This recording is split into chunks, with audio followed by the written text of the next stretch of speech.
हाँ तो हमारी बात समझ में आ गई। अपने ही चीज़ों को अपने ही बस में करना। अपनी चीज़ का मतलब अपने शरीर और शरीर की जो पार्ट्स हैं, आँख, नाक, कान, हाथ, पैर, ये हमारे बस में। और हमारा अपना मन, हमारा अपना चित्त, हमारा अपनी बुद्धि और हमारा अपना कर्म, ये सब हमारे बस में होना चाहिए। तब हमारी अपनी स्थिति धीरे धीरे मजबूत होगी, धीरे धीरे मजबूत होगी। दौड़ करके चल करके नहीं करना, धीरे धीरे करना है। अब धीरे धीरे जो चीज़ें, जैसे मंदिर का गुम्बद जो बना जाता है, धीरे धीरे बनाया जाता है, ऐसे ही अपने ही मन को उसी गुम्बद बांध करके हमें अपन कंट्रोल करना है। इसलिए क्या करना है, धीरे धीरे धीरे धीरे एक एक करके, एक एक करके करेंगे तो निश्चित तौर पे एक एक कदम चल करके हम अपने मंजिल पर पहुंचते हैं। वैसे एक एक इंद्रियों को अपने बस में करते करते हम स्वतः अपने आप तक पहुंच जाएंगे। जो मेरी आखिरी और दिली ख्वाहिश है, मैं कौन हूँ, ये परिचय प्राप्त करना, इसी के लिए सारा ताम झाम जो अध्यात्म का है, मैं कौन हूँ वो जानने के लिए। तो जो व्यक्ति जितना जाना उतना ही जब अपने शिष्यों को या अपने लोगों को उसने बताया, पूरा नहीं बता पाए, जितना जाना उतने, और उतने में उन लोगों को बता दिया कि इसके आगे किसी के पास जाना नहीं तो वो आपको उलझा देगा, जो कि वहाँ फ्री छोड़ना चाहिए।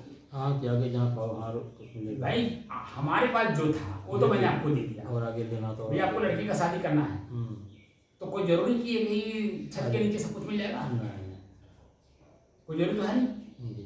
तो जो सामान जहाँ आपको मिलेगा, क्योंकि हमें लड़की की शादी करना है तो इज्जत देखना है, जो सामान से हमारी इज्जत बनती हो, जहाँ वो सामान मिलता हो और हमारे अनुकूल मिलता हो, क्योंकि हमारे पास पैसा ज़्यादा नहीं है, हमारा काम बनने से मतलब है, हमारा काम बने तो उस चीज को प्राप्त करने के लिए उतनी संसाधन की जरूरत हमें पड़ेगी।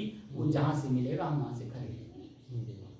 हमें अपने स्वतः तक जाना है तो कोई जरूरी है कि हम पूरा ज्ञान रखते होंगे। हमसे भी अच्छे अच्छे लोग हैं, जहाँ वो शब्द आपको मिले उस शब्द को आप पकड़ लीजिए, आप पकड़ लीजिए, देखिए, मिलाइए, पहले प्रयोग करिए। अब पहले के ज्ञान से और आज के ज्ञान जो तत्काल मिला उनमें दोनों में टैली करिए, मिलाइए और तुलनात्मक अध्ययन करिए। जो आपके मन को शांत करता हो, स्थिर करता हो और अपने स्वतः की स्थिति को मजबूत करता हो, उसको पकड़िए। और जो आपके स्थिति को मजबूत करने के बजाय कमजोर करता हो, प्रसन्नता तो दे देगा, खुशी दे देगा, आनंद दे देगा, लेकिन स्थिरता और शांति नहीं देगा। वहाँ अहम भाव आ जाएगा, मैंने किया। तो जब मैंने किया हम आ गया तो दोष हो गया कि नहीं हो जाएगा। तो आप क्या कर रहे हो, तो प्रकृति में हो रहा है। जो कुछ भी हो रहा है, मैं बोल भी रहा हूँ प्रकृति के नियमानुसार बोल रहा हूँ, और जैसे प्रकृति के नियम के विरुद्ध जाऊंगा वैसे मेरे ऊपर खुद शरीर प्रकृति चढ़ बैठेगी, यानी कोई न कोई रूप पैदा करेगी। इसलिए मुझे प्रकृति के नियमों को जानते हुए और अपने आप तक जाना है, लेकिन धीरे धीरे, क्योंकि कोई काम जब बिगड़ जाता है तो बड़ी सावधानी के साथ उसको ठीक करना पड़ता है। ठीक है ना। तो एक तो पहले ठीक थी लेकिन वो बिगड़ गई है, तब बिगड़े हुए चीज को बनाना है, यानी अपने आप तक जाना। कभी मैं अपने में था लेकिन मैं प्रकृति में मिल गया, अब प्रकृति से त्याग करके अपने आप में जाना है। तो धीरे धीरे समझ में, प्रकृति नाराज ना हो। हाँ, कोई प्रकृति में कोई घटना भी ना हो, नाराज होने का मतलब घटना, कोई घटना भी ना घटने पर और हम स्वतः अपने आप तक पहुंच। यानी ये जो भूख है ये प्रकृति है। एक बैग भूख को आप मार देंगे तो प्रकृति के दोष, यानी शरीर के दोष हो जाएंगे। एक बैग पानी पीना बंद कर देंगे तो प्रकृति के दोष हो जाएंगे। एक बैग आँख से देखना बंद कर देंगे तो प्रकृति के दोष हो जाएंगे। एक बैग कान से सुनना बंद कर देंगे, प्रकृति के दोष हो जाएंगे।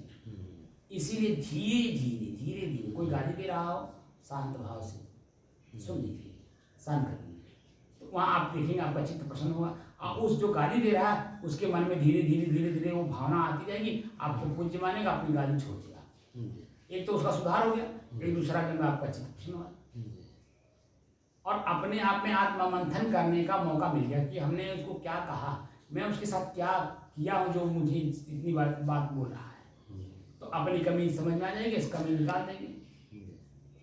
कमी जैसे निकल गई, सुन लेना, कमी दूर कर लेना है। वर्तमान में सुन लेना, अपनी कमी दूर कर लेना और सुन करके अपने काम में लग गए, वो अपने काम में लग जाएगा। धीरे धीरे धीरे उसके अंदर बदलाव आ जाएगा।